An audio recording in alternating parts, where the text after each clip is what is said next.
Hello YouTube, you ready for a quickie? Let's remove the Powered by Shopify and have a little fun while we're doing it.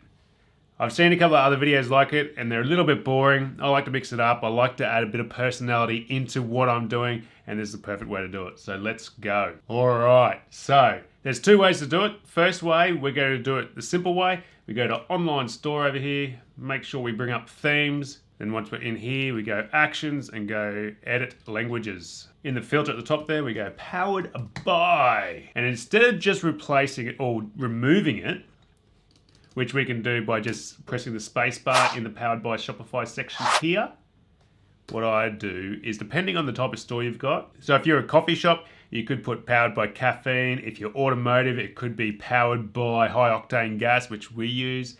You could put discount codes in there as a little Easter egg for your customers, and I'll show you what that looks like. Powered by high octane gas.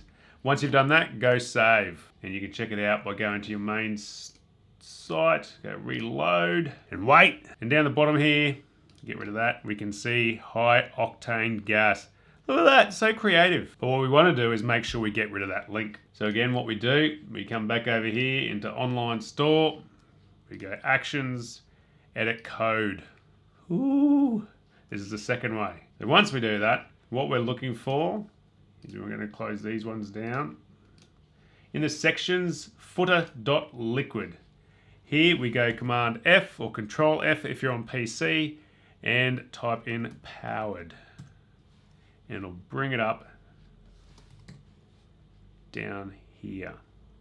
Remove that powered by link and go save, reload our page, and you'll see down here, you'll see down the bottom there, it's completely gone.